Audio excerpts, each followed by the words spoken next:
Yo, what is going on YouTube? Radar 25 again, back with another video.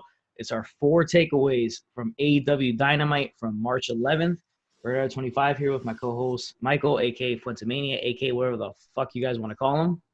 What up, Marks? Welcome to 4K in my new studio with the nice little monitor in the back. Looking all professional instead of just being a blank wall so you can't talk shit about it. And some random globe where I guess he just picks random spots. World Championship Wrestling, man. It's all like a little throwback. You know, if I could pick where in the country or where in the world the event's at, it's perfect. It's like a little tool. It's a good educational thing. Exactly.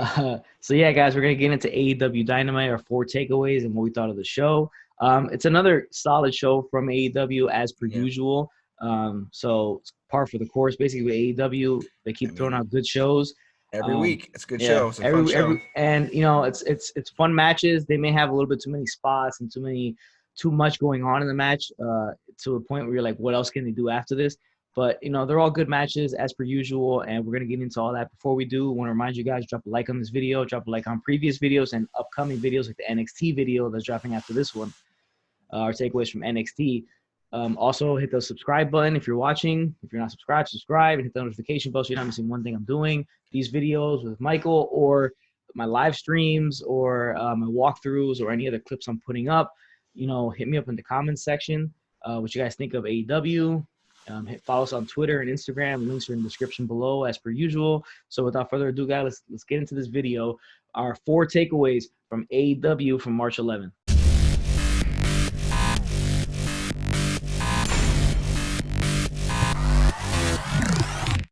All right, guys, the show started off with Cody versus Ortiz. Ortiz obviously with Santana.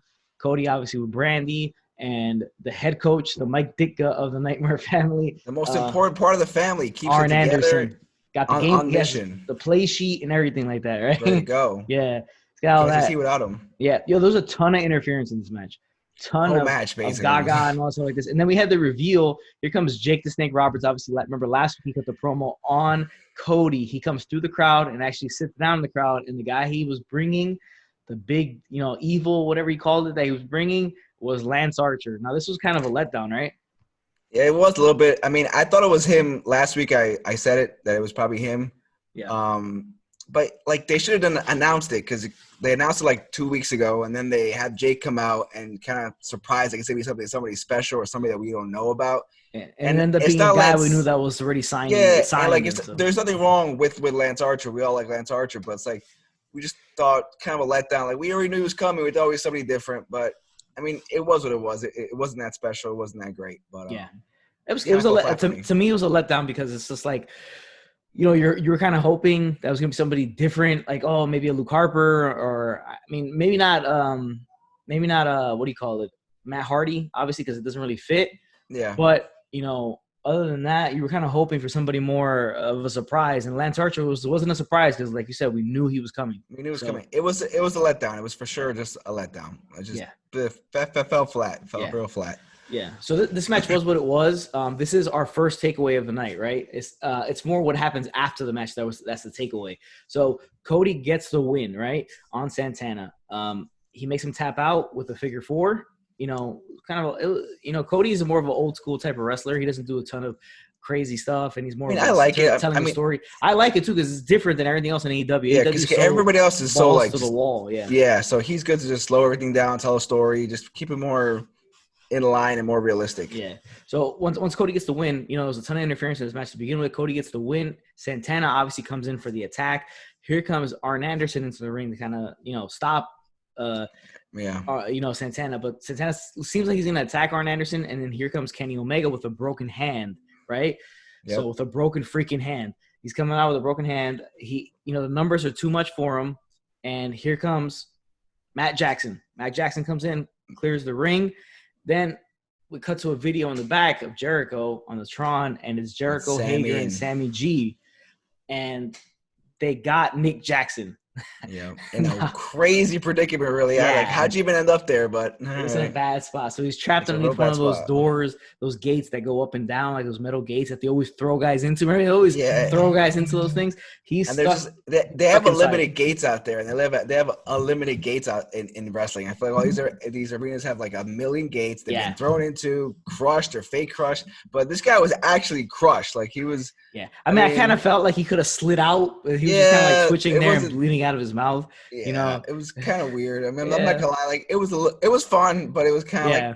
a bit hokey. Yeah. Cause I think that they stood there a little bit too. They stood there with the camera a little bit too long on Nick, Yeah. because him, like, part of his like face and his chest like stuck in the door. I felt like he could have squeezed out. Yeah. But it was okay. But it's more set up for the blood and guts match, which we got the teams already for that.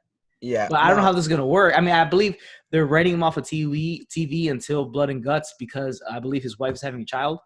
Okay. Yeah. See, I didn't even know that. So yeah, I think that's the reason why. If I'm mistaken, hit me in the comment section below or on Twitter or whatever, and call me that. Talk shit to you. Yeah. Just tell me that I'm fucking wrong. And that's all not the true. real smarks come out and like, well, he was actually. So yeah. So come out and tell me if I'm wrong or not. But that's what I heard was that his wife is having a child, so they're writing off of TV a little bit. There's really no other reason. I mean, so yeah, Nick Jackson's trapped under the door. He's bleeding out of his mouth. Here comes Cody and Matt, and then Kenny. But Brandy, the whole Nightmare family is there trying to help out. So they stretcher Nick out, put him in the ambulance, and I'm not sure. Did they call it a medical facility or a hospital he was going to? Because medical. I didn't see Because Vince doesn't like hospital. We're hospital. He uses medical facility or something like that. So I don't know what AEW used. I feel like Tony Khan probably knows that and picked hospital. We should have paid attention more. We actually should have paid attention more. Yeah, I forgot about that. But if you guys caught that, what they called, where he was going, whether it was hospital, medical facility, or whatever, let us know on the comment section below. Because that's a funny thing. Because WWE never likes to say hospital. They always say medical facility, so let's see how AEW would have handled that. But let me know, guys, if you guys know the answer to that. So they take him in the ambulance, and Cody and Matt follow along in the car. With that car that was right next to the ambulance, perfectly placed there, just like happened the to be car. there. Yeah, happened to be right next to her.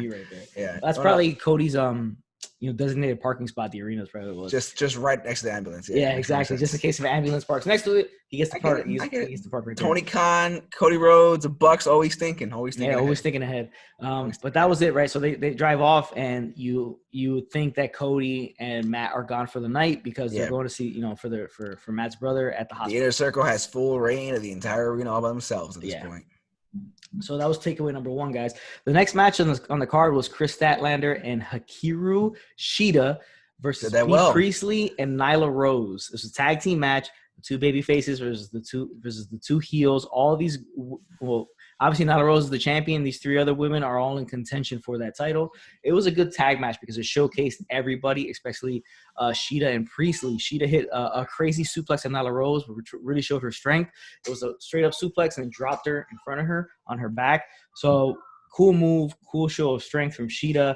Nyla ends up pinning Shida with that big ass power bomb that she does. Yeah, right. Destroyed her. Fucking destroyed her. Yeah. She's a monster when she does it. So after the win, Priestley attacks Rose. They missed some of this on TV because there was some replay, right? Yeah. So you come back to replay and she's already stomping on her. You're like, oh shit, she was standing up last time I saw her. So a little bit of a mess up there from the production crew.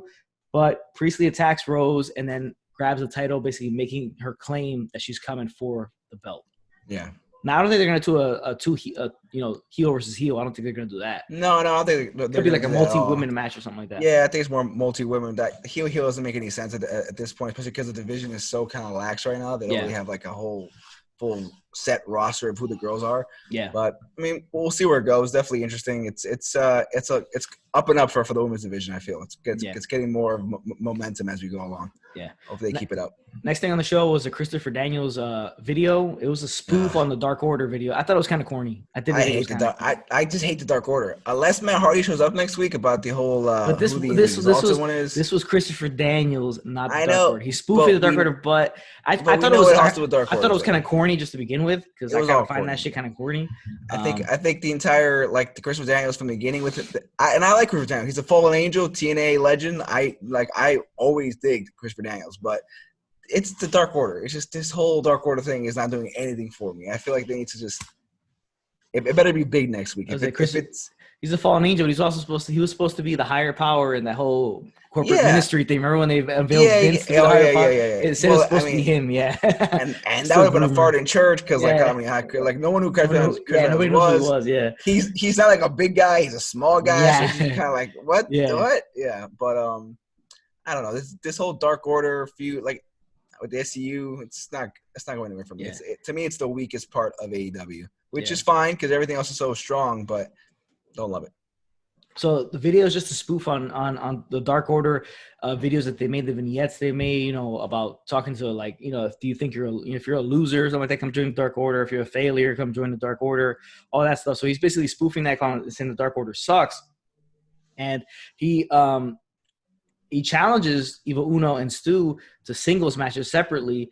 And, basically saying that the Exalted One isn't an actual thing. They made it up and it's not true. Then later on they announced that the Exalted One is coming next week. Next week.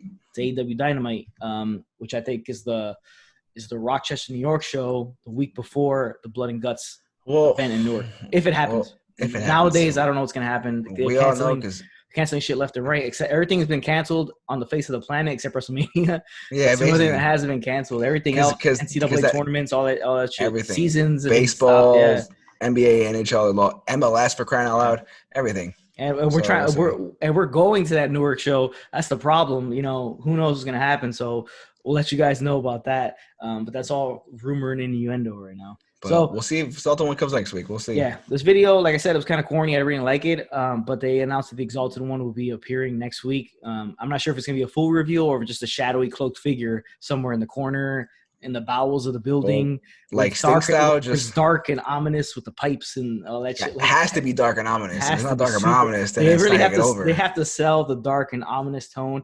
If that's the case, with a dark, shadowy, cloaked figure in the corner of the boiler room, should he come out of a box? If he does, then he's immediately over, as we've heard previously. Yes. So that was that. The next match on the card was Jurassic Express, the team of Luchasaurus, Jungle Boy Jack Perry, and the small, tiny Marco Stunt versus MJF, the biggest son of a bitch on the planet, the Butcher, the Blade, along with the Bunny. I'm not a huge fan of Butcher and Blade because I think just the name is kind of and I mean, I like the look of the guy with the mask on. What's his name? I don't even know if he's the Butcher or the Blade. I'm not sure. I think the heavier one is the Butcher. It's the Butcher. All right, so the Blade guy with the whole like latex, like S&M thing going on. He looks good when he comes out with the mask. When he takes it off, I'm like, you should have kept the mask on. That probably been more interesting. Honestly. I mean, they're not really much like to be really excited about. I've never heard of them previously. We haven't heard a promo from them. I don't remember a promo. Or they're kind of just there, and they're kind of just like, they're there, they're heels, so let's put them in matches. But this was a fun match. Obviously, Jurassic Express is usually always fun. You were telling me before that you like that they're all like different sizes. Yeah, I like it. You got like the huge guy, you got like the medium guy, you got the real tiny guy, and they all kind of do different things. They all can play with each other. And Jungle Boy was actually like, I think he was the highlight of the match. Usually Luchasaurus kind of takes over and like, cause he's so big and agile and fun to watch. But Luke Perry's kills looking real good. So hopefully, Well, I'm excited. I'm excited to see as he gets older because I think he's still only like 19, 20 or very young like that. Yeah, so I'm excited to see 20s. When he gets older and he puts a little more weight on and looks a little bit more like a professional wrestler. Not just like, because he's not like, I would say he's probably what 5'9", 5'10". No, he's probably maybe pushing 6 feet. I think like maybe 6 feet, right? Yeah. So he's like he got to put up like maybe like 40 pounds of some weight on. Yeah, he's very thin. Yeah, he's very thin. Fill out, but I'm excited to see what his look is going to transition into as he gets older. Because with more age comes more weight and bigger size of the frame. As we all know, as we get older. Yeah, like I said, showcased all guys. Fun match. MJF takes advantage of the smaller, minuscule opponent in Marco Stunt and is able to make him tap out. So that was the end of that match. Fun little match. MJF continues to stake his claim as like I think he's the number one contender right now. I think he's number 2 in the rankings. I think he's number 2 in the rankings because Jericho's still number 1. Yeah, so obviously he's making staking his claim as he's a future contender for that title. So a good match as per usual. A lot of tag matches on the show. Actually, the whole show was tag match besides the first match. Yeah. Next we had a Tony Schiavone on the ramp. Our main man Tony on the ramp. Britt Baker comes out for a promo. brings him a cup of coffee, and she basically just begins to shit on the entire crowd and the entire city of Salt Lake City, Utah. But the best part was like she was like, "Oh, he's like these." She said, "Oh yeah, no." She said, I see a lot of over people above their BMI or BMI, and they showed this fat ass couple. But they kept showing every fat person in the thing. I was like, "This camera guy's a dick." I was like, "Yo, this camera guy's fat shaming the shit out of the crowd." Everyone. Yeah, and they said it was like a real heavy set couple. And I was like, damn, bro, that's like, that's especially this time, like this sensitive world that we live in. This is not. God forbid you fat. I mean, it's bad enough. It's like she's saying it, but then you actually start showing and picking people out of the crowd. Yeah. It was like 4 or 5 people they picked out too. Like they were looking. I'm like, look at this fat piece of shit over here. But it was she called them all inbred too. She had like guys looking for. And they showed a bunch of like not very attractive people too. That were. It's like, ugh. So she cuts this promo and shits on the entire city and the entire crowd. And here comes Big Swole, to come out and make and have a good back and forth. Now they referenced each other's husband, like significant others. So Big Swole is married to Cedric Alexander, and Britt Baker is dating Adam Cole. So so they made a little joke over that. Will be funny to see if Velveteen Dream wears Britt Baker's face on his pants in their upcoming. I don't know. Can they do that? Can they do that? I don't know. I think maybe Triple H let him get away with it, but cease and desist when they come from Tony Khan.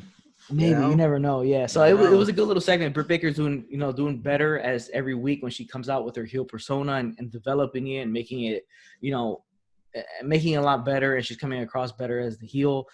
So that's good. I think Tony actually helps. Tony Schiavone actually helps in that. Yeah, I think Tony, get your sleeves adjusted, bro. Those sleeves are like at his thumbs. Like, what are you doing? You're on TV. Yeah, he's never met a tailor that in his life. He liked him. Yeah. So that was a good little segment, and the fact that they brought in they teased Cedric Alexander and Adam Cole, that was cool. So the next match is takeaway number 2 of the night. Is Joey Janelle and the Private Party versus the Death Triangle. Reason it's a takeaway number 2 is because this is the first time we see Death Triangle in a match together. They unveiled themselves last week as Death Triangle or Triángulo de la Muerte, as the Lucha Bros would call them. So, I want to start this off by saying nobody takes a better DDT than Phoenix. Yeah. That motherfucker will take it straight on the top of his head and then like somersault out of it. He's the best at taking a DDT I've seen. But it was a super creative match with all 3 guys doing triple team moves, which was cool stuff. It was fun. Yeah. I like Joey Janela, but the man's super indie. Like he needs to like work the camera better a little bit. He really is like, yeah. He's like, I like him. He's funny. He's funny. Like I'm not trying to shit on the guy at all. I just like he's like doesn't know where the hard camera's at all the time, and like you can see his eyes kind of like like. The guy's gonna do like a stick behind him. He's like looking for him. Like you can see it. I don't know if that's the camera guy or him. I'm not sure. But that's the thing. When AEW first started, one thing I was worried about is that a lot of these guys are indie wrestlers. They're not TV wrestlers. They're not guys who've wrestled on TV and on like a style. Like like WWE has a style. Yeah, that cameras. There's one camera facing you straight, the hard cam, that you got to really work to that camera, and your facials have to be so they can see it on TV. So a lot of these guys aren't TV wrestlers. They're all a lot of indie guys, younger guys. So it is what it is. I mean, that was one of my biggest fears going into it. A lot of guys were just going to be I thought a lot of guys weren't going to look good on TV to begin with, or that they just weren't going to be able to work to the camera like, they're supposed to when they're on TV. But like I said, super creative, all the stuff they did in this match. There's one spot where Phoenix is getting his ass beat, and Penta comes in and drags Phoenix over to him.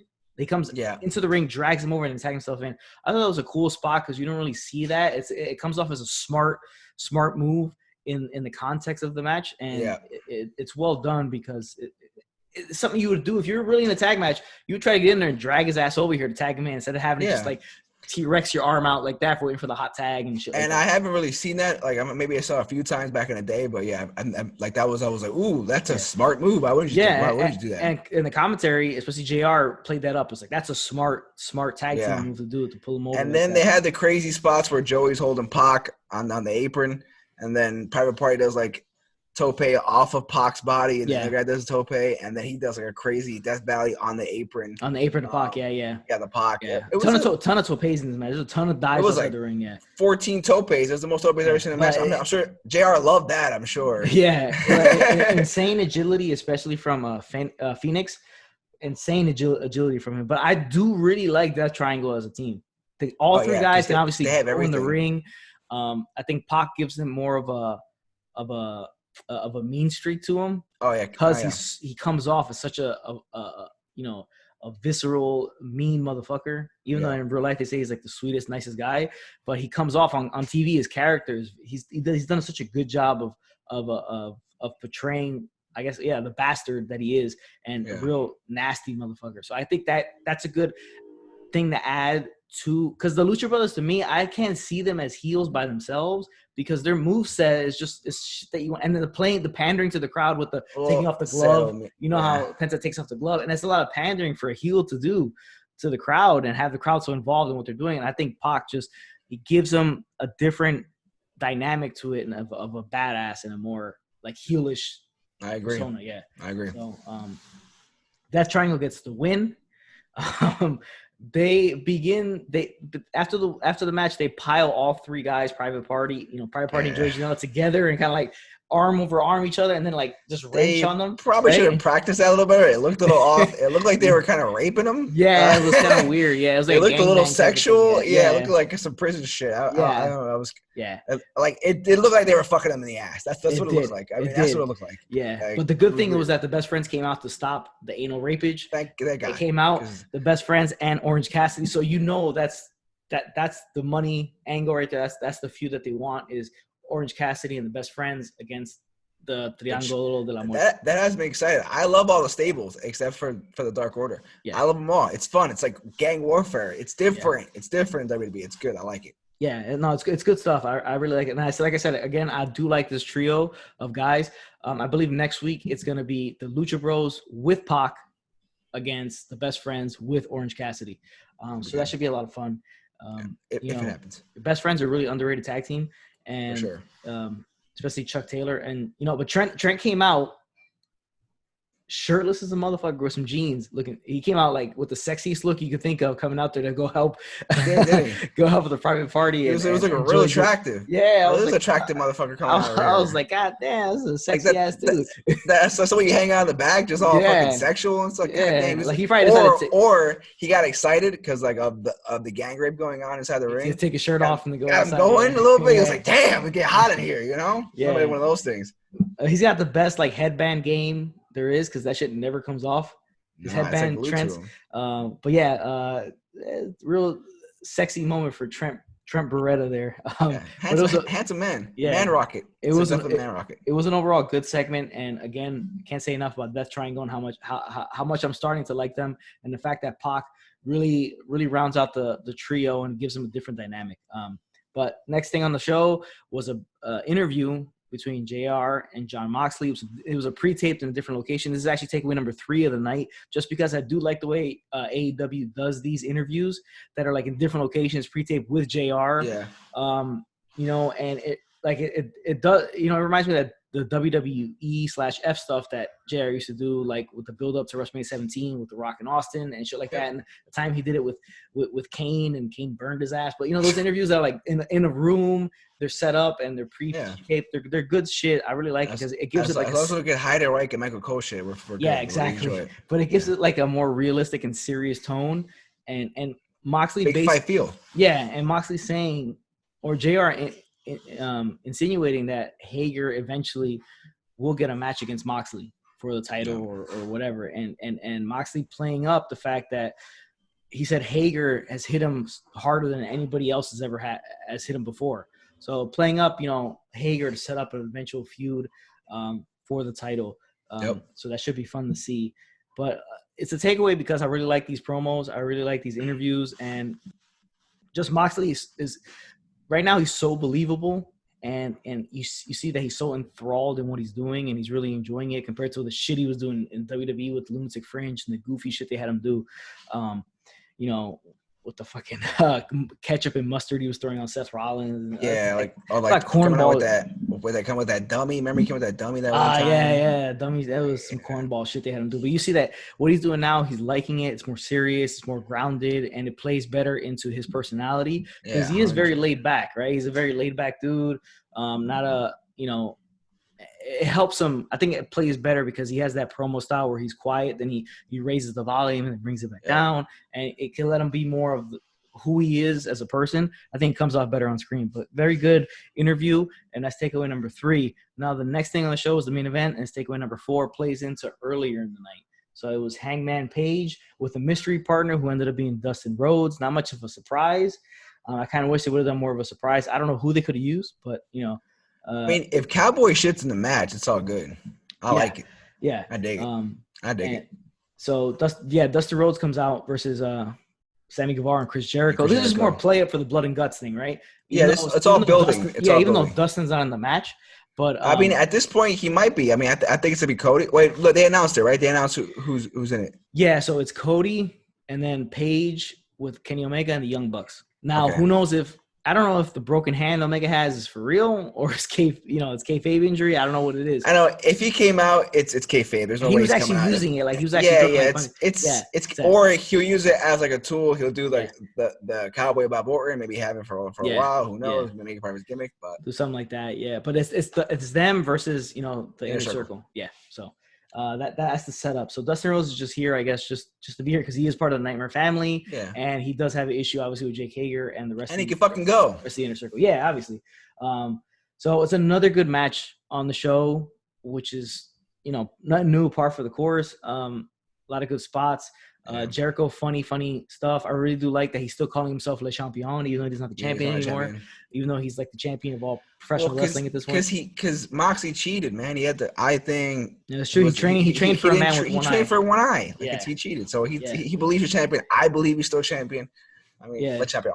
So. And I do like the headband that he's wearing around his neck during the matches. That shit's cool. That's a good looking style. I kind of feel like buying one, but I have no use for it. But let's see what happens. I mean, we might as well wear it for this video. Let's just do it. We might as well. So Dustin Rhodes is the Canadian Destroyer, or just the Destroyer. The Destroyer. On Sammy G, which I hate seeing because again, that move used to be so special. Now it's just everybody does it now. R.I.P. Petey Williams. So it's amazing to see Dustin Rhodes do it. Because of his age and how long he's been around, he's able to do a move like that. And he never did it before. Yeah. And then after he hits the Destroyer, here comes Page with the springboard clothesline that he hits, and Page pins Sammy G. Now Sammy G's been taking a lot of falls, especially when they do these tag team matches and stuff like that. Like if they lose, Sammy Guevara's taking the pin, which I'm not sure if that's the best thing because he's technically supposed to be like the future of wrestling, one of the guys. But he's so young. But somebody's got to lose. Yeah, somebody's got to lose. And Jericho's still the number one contender, so you got to keep him strong. You can't have him taking the pin. Yeah. So it's either they win or Sammy Guevara's gonna take the pin. So after the match, here comes Inner Circle with the beatdown. Nothing new as per usual, and they're gonna take. Then we see the return of Cody. Yeah, because Kenny, they were gone. We thought they were gone, right? So Kenny comes in. That's when he's using the casts and he's punching with it. Yeah. Here comes Cody. Obviously, the numbers are too much, and they take Hangman. Jake Hager starts dragging Hangman over to the stage where they're gonna hit the Shield triple powerbomb, right?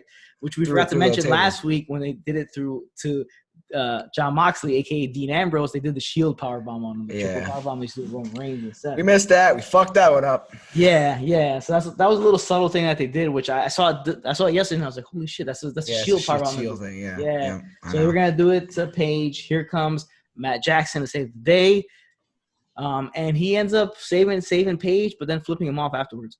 And only because earlier in the first promo actually of the entire show, Hangman was like, "You're a prick. I don't want to." Yeah, I never seen you. Yeah, I never seen you. Yeah. So the beef is still there. I like it. Again, that's a good little side storyline going on with the rest of the storylines. I like it. Yeah, I think it's good. There's a real beef there, but this was just more playing up the blood and guts match. So he does save him. He flips him off, and then here comes Jericho hitting Matt Jackson with a chair shot, unprotected to his head. Yeah. I thought they weren't going to do anymore, but they didn't. And then they could have gimmick chairs. Like they could have just I these guess. gimmick I chairs don't know how much going. gimmick you do him. But then he hits Paige with a headshot, but Paige gets his hands up. So he's actually able to protect it. But I'm surprised. That was surprising. And then the show ends, which it was an amazing ending of the show. Amazing shot to end the show was Jericho opens up the steel chair, puts it on top of Matt Jackson, sits on it, and then the whole entire inner circle goes to the camera, and they just flip off the camera like that. It was good. Everybody just wait the birds up. It was good. It was a good, I like good way to end the show. Let's see how Blood and Guts turns out. We're still 2 weeks away from that. I mean, we still got Rochester. We still got to see what happens next week. Well, I'm assuming Moxley. He did say that he's gonna be in the shadows basically for that Blood and Guts match. So he may interfere or may do something with that match. He's not involved in it, but he might be around. And like they said, it's a cage. Even though JR had trouble, JR should have probably studied the rules. He was kind of struggling getting it out. Yeah. But he said there's a roof, there's a time limit. There's a roof. Gave all the rules. And I really want to go to that. So please, coronavirus, don't fuck it up. Yeah, big time. Don't fuck that up because, I'm excited too. And the fact that they're going to have a top to the cage, I really like. It'll probably be a taller cage with a top because remember before you used to be able to just jump up and grab the cage and actually like swing off of it because it was so short. But the style of wrestling is different nowadays. So most likely it'll be a taller cage. With guys doing craziness off. Yeah. Yeah. And they'll find a way to get out. I'm sure they'll get out. Yeah, most likely it's going to be some screwy stuff going on, and I think Moxley will get involved eventually in that match, but it should be good. So a lot of playing up the blood and guts thing. They're treating it like it's a pay-per-view, which I do like. They're making some of their Dynamites have a theme to them, kind of like a Clash of the Champions type of theme. Yeah, like and we talked about that before. Where it's good because you're not pay-per-view, so it's good. Yeah, it's free TV, and you're making it seem like it's an actual big event. So that's good. So that's our 4 takeaways from AEW Dynamite from March 11, 2020. Let's see what happens from here on out with all the shit that's going on with this coronavirus. What's going to happen with these shows? If they're going to be empty arenas shows, which is pretty interesting. And this is our shit that sucks. Like that shit sucks. It's just this coronavirus, this COVID-19 is causing all these issues. We're losing all our favorite things, and it's all up in the air. I mean, Rochester might not even happen next week. Who knows? I know Tony Khan came out today. Here's a stat. Here we go. Stat of the day.